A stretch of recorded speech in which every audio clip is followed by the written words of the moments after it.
Welcome. Here are the Risk 18 contracts that I've selected. Risk 2 Crownslayer with Risk 3 runners. Pick and choose your combination for the 3 debuffs, as well as adding in all the other contracts as well, including the stun. I'm going to be picking up an E2 Suzuran, skill 3, level 7, so you don't really need the mastery here.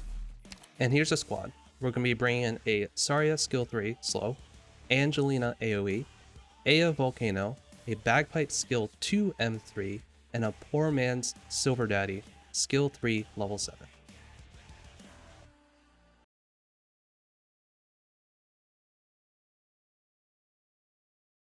So the initial deployment phase must be precise. Since I'm running a skill 2 Bagpipe, I must be able to drop her as soon as possible so that way I can land the crits, build the charge, and so that way I don't leak early on. The deployment order starts off with Myrtle, Bagpipe, Angelina, Saria, Silver Daddy, Suzuran, and lastly Aya. So Saria's position here is very vital to make sure that Angelina survives, otherwise she gets sniped down from the red crossbows, so keep that in mind. This early trigger of Angelina is critical so that way I can get rid of the Runa runners so they don't kill Saria in the early stage. Now it's important to note that I don't necessarily get all the DP to drop everybody in time, so it's important that I get rid of Myrtle so that way I can drop Aya in this precise timing.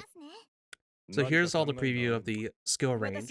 Now, the skills coming out from Saria and Suzuran do stack, so I'll be shelling out most of the damage in the tail end of the skill. So here I am framing Crownslayer to trigger the skill for Saria, and then I will trigger Suzuran right when she blinks. And when she blinks and she's within range of everybody, go ahead and activate all the skills and just do as much damage as you can.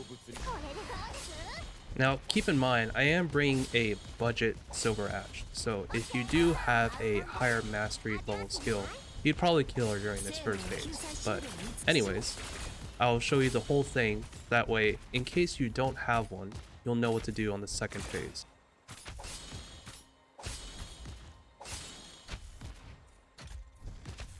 Now, I don't sell Silver Ash right away. I do keep them a little bit because Saria gets stunned here and the Naruto runner essentially pass through. So to make your runs consistent, I basically keep Silver Ash just as insurance to get rid of those Naruto runners.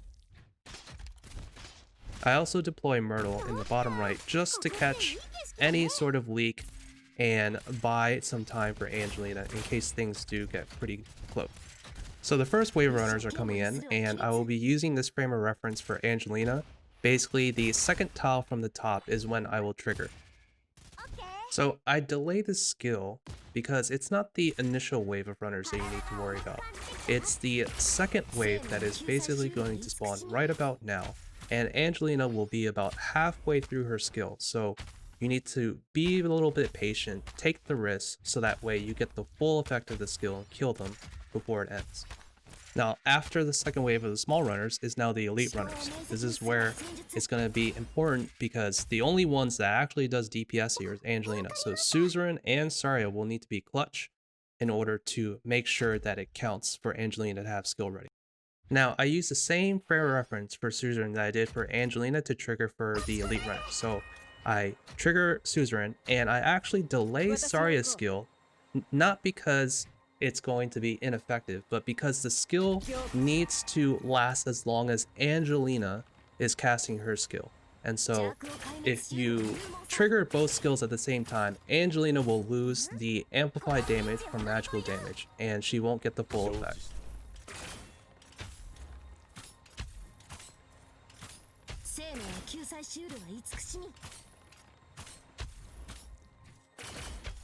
Setting up for the second phase of Crownslayer spawning top left, I set up Silver Ash facing down so that way I get the full wingspan of his skill. And then I also plant Aya up there as well.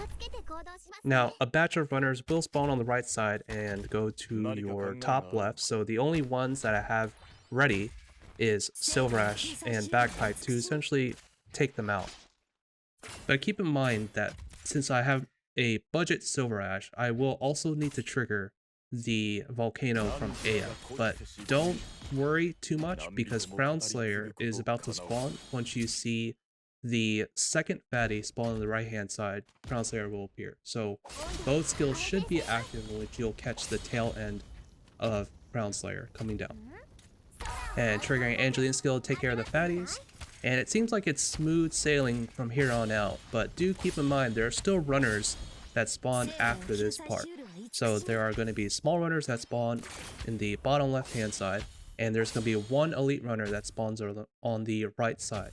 And I have no skills that will be available other than the slows, so keep this in mind that you need to trigger the skills as soon as possible, so that way you have Angelina's skill coming up, and hopefully you shell as much damage as you can to the runners before it reaches towards the end.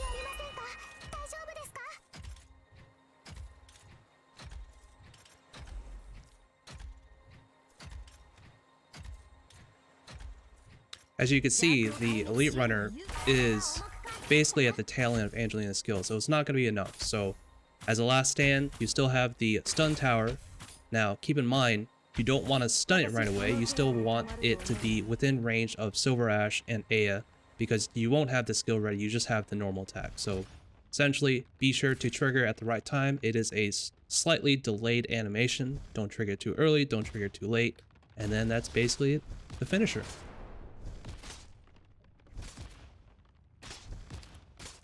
So there you have it. I hope you guys enjoyed the Risk 18 clear. Anytime you pick up a Crownslayer contract, be sure to bring Saria and Suzuran for the amplifying damage stack, so that way you can fulfill the DPS check.